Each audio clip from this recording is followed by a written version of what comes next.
Hey, it's Nikki Glazer. If I was at the store and I saw a guy throw down Trojan Ecstasy Ultra Ribbed condoms on the counter, I'd be like, "Hi, I'm Nikki. Do you like me?" Boring condoms are a thing of the past. As a girl who can run a little dry sometimes, even when I'm super horned up, I would appreciate a Trojan Ecstasy Ultra Ribbed condom because they have ultra smooth premium lubricant inside and out for a more natural feel. So I don't have to feel insecure like, "Oh, I'm not wet enough." And they have extra deep ribs at the base and end to increase stimulation. So, he thought of me. And the comfort shape allows free movement for a more natural experience. Feel your best. Get yours on. If you love to be remembered as the person who gives the best birthday gifts, I'm here to tell you that 1-800-Flowers.com is your ultimate birthday gifting destination. 1-800-Flowers has thoughtful and artfully created options that are guaranteed to deliver the best birthday surprise. Shop thousands of unique gifts at 1-800-Flowers.com for exclusive offers and great values. To order today, visit 1-800-Flowers.com/tune-in. That's 1-800-Flowers.com/tune-in. Welcome to Scary Time by Indie Drop-In Network. Each week, we feature an episode from the best independent creators. Subscribe for great scary content. If you would like to help Indie Drop-In support indie creators, you can buy us a coffee. Just go to buymeacoffee.com/indie drop-in or click the link in the show notes below. Today's episode is Through the Fog. Through the Fog is a horror narration podcast bringing you the best horror from around the web. If you like today's episode from Through the Fog, make sure to check out the show notes for links to subscribe and follow on social media. Enjoy the show. Begin. This podcast contains subject matter that may be disturbing to some listeners. Listener discretion is advised.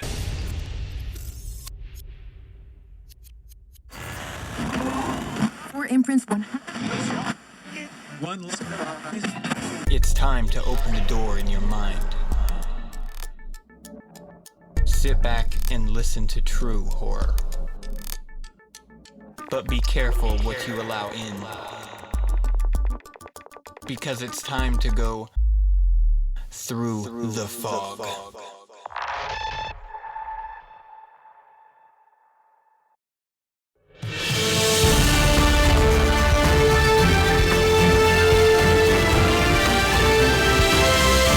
Ominous unknown killer is still at large. After weeks of killings, the ominous unknown killer is still on the rise. After little evidence has been found, a young boy that states he survived one of the killer's attacks bravely tells his story. I had a bad dream, and I woke up in the middle of the night. I saw that for some reason the window was open, even though I remember it being closed before I went to bed. I got up and shut it once more.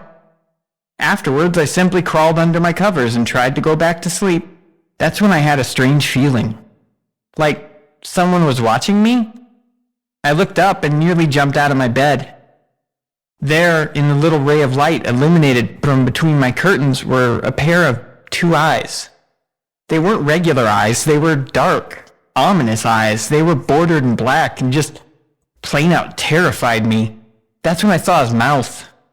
A long, horrendous smile that made every hair on my body stand up. The figure stood there, watched me. Finally, after what seemed like forever, he said it. A simple phrase, but said in a way that only a madman could speak. He said, "Go to sleep." I let out a scream, and that's what sent him at me. He pulled up a knife, aiming at my heart. He jumped on top of the bed. I fought him back. I kicked. I punched. I rolled around trying to knock him off me. That's when my dad busted in with his 12-gauge shotgun. He aimed it at the man, and he almost got him. But before he could pull the trigger, the man had leaped to the side. The man threw the knife in a Bowie knife style into my dad's shoulder. He let go of the gun. The man probably would have finished him off if one of the neighbors hadn't alerted the police. They drove into the parking lot and ran towards the door. The man turned and ran down the alley. I heard a smash, like glass breaking. As I came out of my room, I saw the window that was pointed towards the back of my house was broken. I looked out it to see him vanish into the distance. I can tell you one thing, I will never forget that face, those cold, evil eyes and that psychotic smile.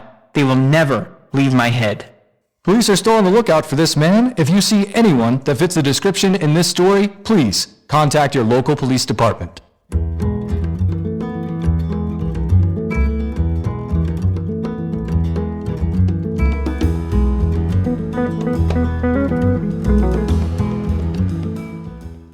Jeff and his family had just moved into a new neighborhood.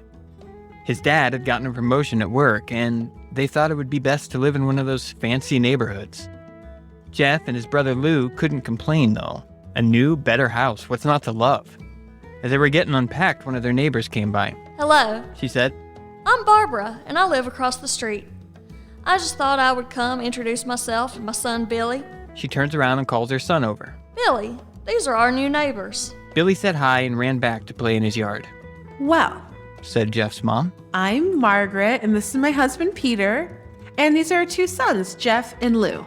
We each introduced ourselves, and then Barbara invites us to her son's birthday. Jeff and his brother were about to object when their mother says that they would love to when Jeff and his family are done packing. Jeff goes up to his mom. Mom, why would you invite us to some kid's party? If you haven't noticed, I'm not some dumb kid, Jeff, says his mother. we just moved here. We should show that we want to spend time with our neighbors. Now we're going to that party, and that's final. Jeff starts to talk, but stops himself, knowing that he can't do anything. Whenever his mom says something, it's final. He walks up to his room and plods down on the bed. He sits there, looking at his ceiling, and suddenly he gets a weird feeling. Not so much a pain, but a weird feeling. He dismisses it as just some random feeling. The next day, Jeff walks downstairs to get some breakfast and get ready for school. As he sat there eating his breakfast, he once again got that feeling. This time it was stronger. It gave him a slight tugging pain. But he once again dismissed it. As he and Lou finished breakfast, they walked down to the bus stop. They sat there, waiting for the bus, and then all of a sudden, some kid on a skateboard jumps over them, only inches above their laps. They both jumped back in surprise. Hey, what the hell, kid? The kid landed and turned back to them. He kicked his skateboard up and caught it with his hands. The kid seems to be about 12, 1 year younger than Jeff. He wears an Aeropostale shirt and ripped blue jeans. Well, well, well. It looks like we've got some new meat. Suddenly, two other kids appear. One is super skinny and the other is huge. Since you're new here, I'd like to introduce ourselves. Over there is Keith. Jeff and Lou look over at the skinny kid. He has a dopey face that you'd expect a sidekick to have. And he is Troy. They look over at the fat kid. Talk about a tub of lard. Kid looks like he hasn't been exercising since he was crawling. And I am Randy, says the kid. Now, for all the kids in this neighbourhood, there's a small price for bus fare, if you catch my drift. Lou stands up, ready to punch the lights out of this kid's eyes when his two friends pull a knife up to him. I'd hoped you would be more cooperative, but it seems we must do this the hard way. The kid walks up to Lou and takes his wallet out of his pocket. Jeff gets that feeling again.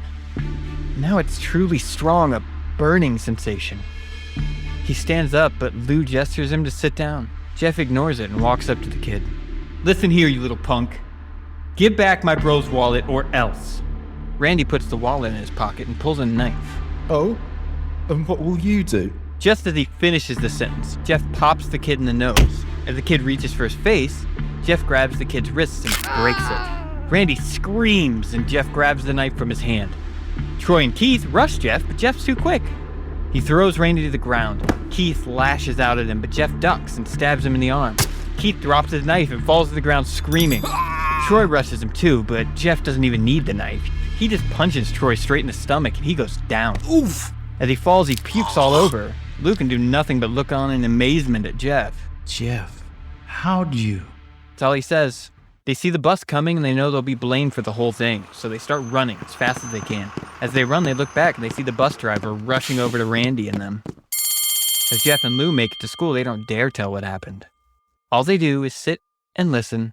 Lou just thought of that as his brother beating up a few kids, but Jeff knew it was more. It was something scary. As he got that feeling, he felt how powerful it was, the urge to just hurt someone. He didn't like how it sounded, but he couldn't help feeling happy. He felt that strange feeling go away and stay away for the entire day of school. Even as he walked home due to the whole thing near the bus stop and how he probably won't be taking the bus anymore, he felt happy. When he got home, his parents asked him how his day was, and he said in a somewhat ominous voice, "It was a wonderful day." Next morning, he heard a knock at the front door, and he walked down to find 2 police officers at the door, his mother looking back at him with an angry look. Jeff, these officers tell me that you attacked 3 kids? That it wasn't regular fighting and that they were stabbed? Stabbed, son? Jeff's gaze fell to the floor, showing his mother that it was true. "Mom, they were the ones who pulled the knives on me and Lou," Son, said one of the cops. we found 3 kids, 2 stabbed, 1 having a bruise on his stomach, and we have witnesses proving that you fled the scene. Now, what does that tell us? Jeff knew it was no use. He could say him and Lou had been attacked, but there was no proof that it was not them who attacked first. They couldn't say that they weren't fleeing because, truth be told, they were. So Jeff couldn't defend himself. Or Lou. Son, call down your brother. Jeff couldn't do it, since it was him who beat up all the kids. It was me. I was the one who beat up the kids. Lou tried to hold me back, but he couldn't stop me. The cop looked at his partner, and they both nod. Well, kid, looks like a year in juvie. "Wait," says Lou. We all look up to see him holding a knife. The officers pull their guns and lock them on Lou. "It was me. I beat up those little punks. Have the marks to prove it." He lifted up his sleeves to reveal cuts and bruises, as if he was in a struggle. Son, just put the knife down, said the officer. Lou held up the knife and dropped it to the ground. Put his hands up and he walked over to the cops. "No, Lou, it was me. I did it." Jeff had tears running down his face. Poor bro. Trying to take the blame for what I did. Well, take me away. The police led Lou out to the patrol car. "Lou, tell them it was me. Tell them. I was the one who beat those kids." Jeff's mother put her hands on Jeff's shoulder.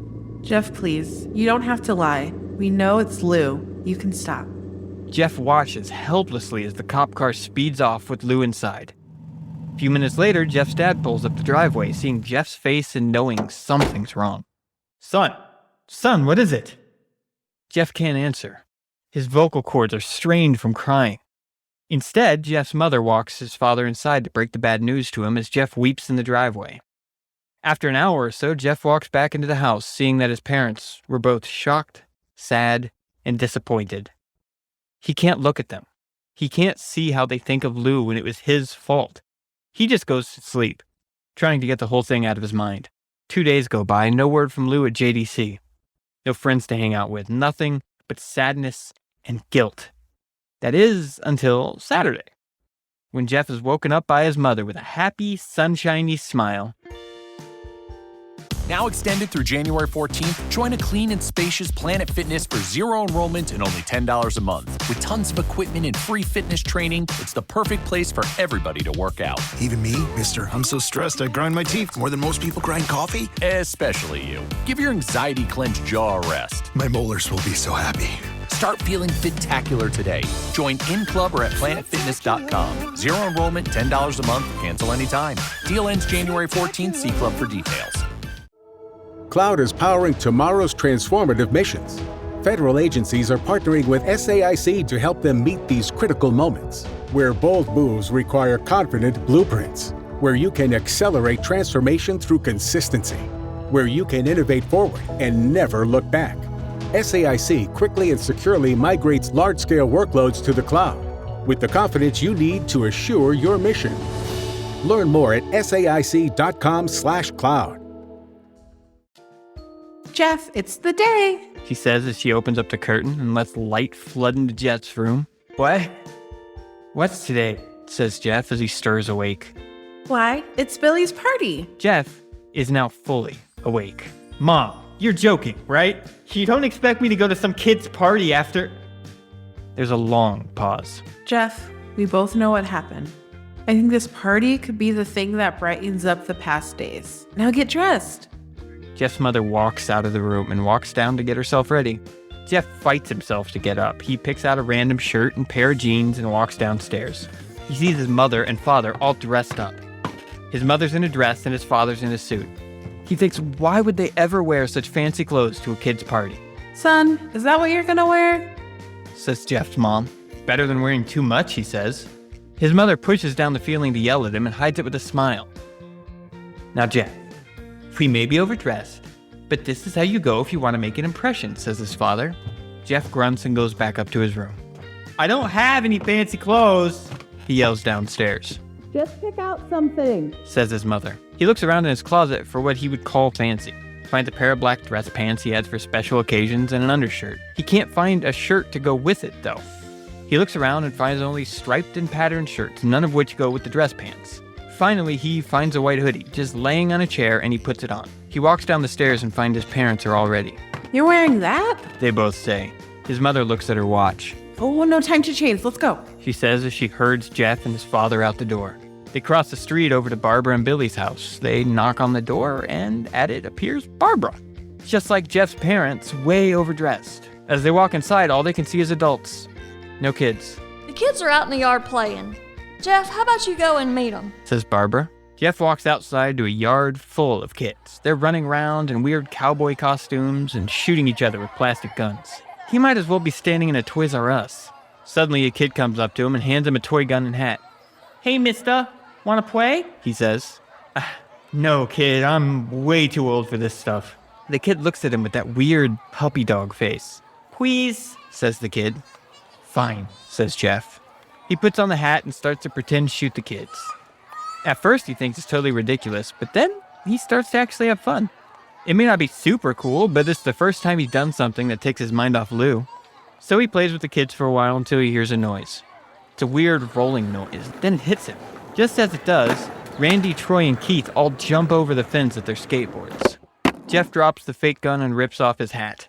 Randy looks at Jeff with a burning hatred. Hello. Jeff, is it? He says. We have some unfinished business. Jeff sees the bruised nose on his face. I think we're even. I beat the shit out of you and you get my brother sent to JDC. Randy gets an angry look in his eye. Oh no. I don't go for even. I go for winning. You may have kicked our asses that one day, but not today. As he said that, Randy rushes Jeff. They both fall to the ground. Randy punches Jeff in the nose and Jeff grabs him by the ears and headbutts him. Jeff pushes Randy off of him and they both rise to their feet. Kids were screaming and parents were running out of the house. Troy and Keith both pull guns out of their pockets. No one interrupts, or guts will fly, they say. Randy pulls a knife on Jeff and stabs it into his shoulder. Jeff screams and falls to his knees. Randy starts kicking him in the face. After 3 kicks, though, Jeff grabs his foot and twists it, causing Randy to fall to the ground. Jeff stands up and walks towards the back door. Troy grabs him, though. Need some help? He picks Jeff up by the back of his collar and throws him through the patio door. As Jeff tries to stand, he's kicked down to the ground. Randy repeatedly starts kicking Jeff until he starts to cough up blood. Come on, Jeff. Fight me. He picks Jeff up and throws him into the kitchen. Randy sees a bottle of vodka on the counter and smashes the glass over Jeff's head. Fight! He throws Jeff back into the living room. Jeff glances up, his face riddled with blood. I was the one who got your brother sent to JDC, and now you're just gonna sit here and let him rot for a whole year? You should be ashamed. Jeff starts to get up. Oh, finally you stand and fight. Jeff is now to his feet, blood and vodka on his face. Once again, he gets that strange feeling, the one in which he hasn't felt for a while. Finally, he's up, says Randy as he runs at Jeff. That's when it happens. Something inside of Jeff snaps. His psyche is destroyed. All rational thinking is gone. All he can do is kill. He grabs Randy and pile drives him into the ground, gets on top of him and starts punching him straight in the heart. The punch causes Randy's heart to stop. As Randy gasps for breath, Jeff hammers down on him. Punch after punch, blood gushes from Randy's body until he takes one final breath and dies. Everyone is looking at Jeff now. The parents, the crying kids, even Troy and Keith, although they easily break from their gaze and point their guns at Jeff. Jeff sees the guns trained on him and runs for the stairs. As he runs, Troy and Keith let out fire on him, each shot missing. Jeff runs up the stairs. He hears Troy and Keith follow up behind as they let out their final rounds of bullets. Jeff ducks into the bathroom. He grabs the towel rack and rips it off the wall. Troy and Keith race in, knives ready. Troy swings his knife at Jeff, who backs away and bangs the towel rack into Troy's face. Troy goes down hard. And now all that's left is Keith. He's more agile than Troy and ducks when Jeff swings the towel rack.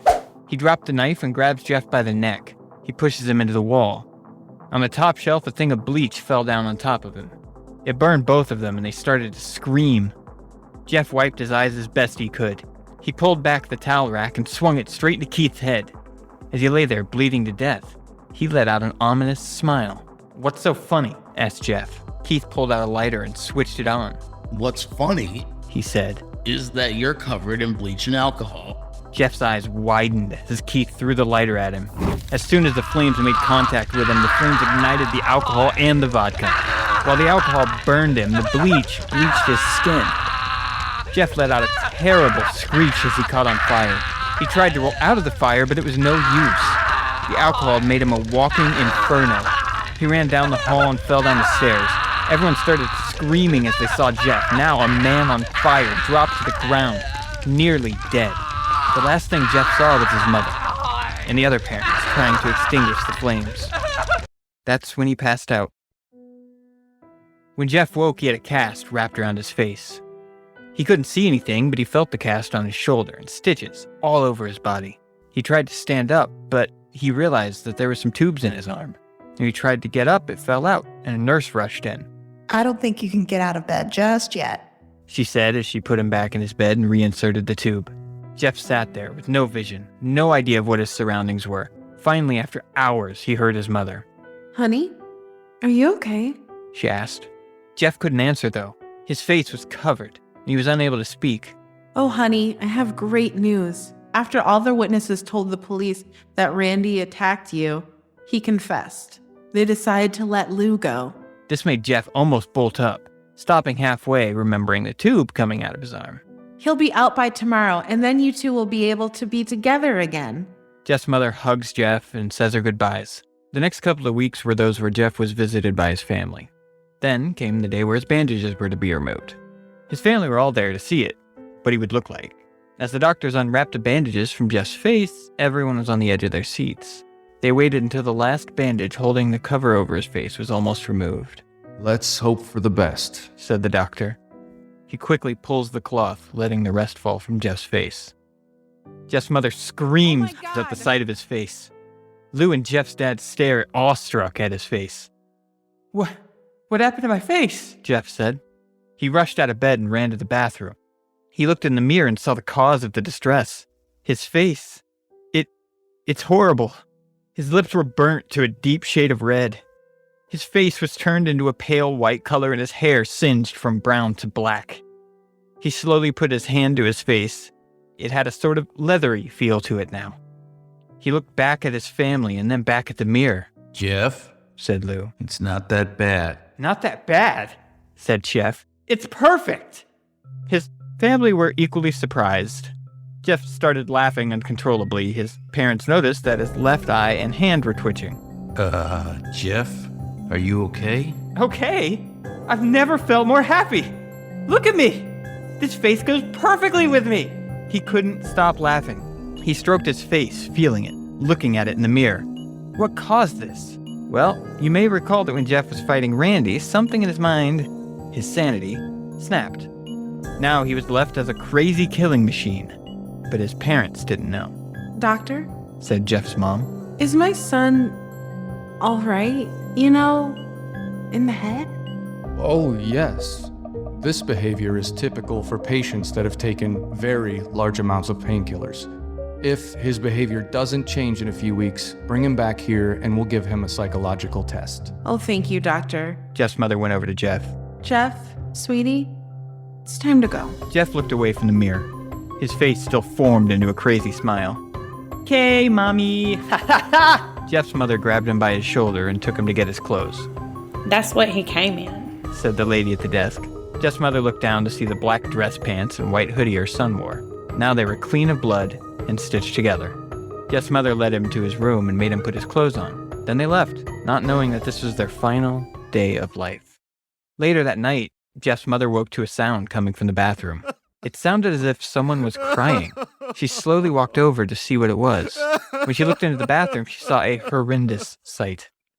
Jeff had taken a knife and carved a smile into his cheeks. "Jeff, what are you doing?" asked his mother. Jeff looked over to his mother. "I couldn't keep smiling, Mommy. It hurt after a while. Now I can smile forever." Jeff's mother noticed his eyes. ringed in black. Jeff, your eyes. His eyes were bordered by black, seemingly never closing. I couldn't see my face. I got tired and my eyes started to close. So I burned the eyelids so I could forever see myself. My new face. Jeff's mother slowly started to back away, seeing that her son was going insane. What's wrong, Mommy? Aren't I beautiful? Yes, son. She said. Yes, you are. Let me go get your dad so he can see your face. She ran into the room and shook Jeff's dad from his sleep. Honey, get the gun. She stopped as she saw Jeff in the doorway holding a knife. Mommy, you lied. That's the last thing to hear as Jeff rushes them with the knife, gutting both of them. His brother Lou woke up, startled by some noise. He didn't hear anything else, so he just shut his eyes and tried to go back to sleep. As he was on the border of slumber, he got the strangest feeling that someone was watching him. He looked up. Before, Jeff's hand covered his mouth. He slowly raised the knife, ready to plunge it into Lou. Lou thrashed here and there, trying to escape Jeff's grip. Shh, Jeff said. Just go to sleep. This podcast was recorded by Haptic, MT Goins from the Delivery Podcast, George Helftler from the Best Little Whorehouse in Philly, Isaac Ocean from The Bunker, Kay from Fuck My Work Life Podcast, Richard Wilson from Tremorphonic, Kara and Kelli from Drunk Theory, Brad Lebaron from the Album Concept Hour, and Cynthia Booher from Couch on the Couch. Edited by Haptic, and produced by Kevin Caravan and Flyover State Park. I want to thank everyone listed for your help. This episode would not have been possible without your help. I especially want to thank you, the listener, for tuning in. You're why we do what we do, and we are endlessly thankful for you supporting us while we pursue this little dream of ours. For more episodes, head over to listen.throughthefogcast.com or follow Haptic on Twitter at fog_cast. To support the show, head to coffee.throughthefogcast.com or simply rate and review on your podcatcher of choice. It really is the simplest way to support independent creators like us. Thank you for tuning in. Through the Fog will return this Wednesday at 5 p.m. CST with an all-new episode. This is Flyover State Park. You are clear to land. Thanks again for listening to Scary Time by Indie Drop-In Network. Check out all of Indie Drop-In shows at indiedropin.com. If you would like your show featured, reach out to us at Indie Drop-In on all social media or go to indiedropin.com. Emma, my back is killing me. Can you help? Yep, been doing some research. Great, it hurts right here. You need lumbar support. Safa mattresses have advanced spinal zone technology. I was hoping for a massage. Safa is a better solution, Dan. Their mattresses have the chiropractic seal of approval, according to my research. How about a Safa and a massage? Get $200 off your purchase of $1,000 or more at safa.com/200.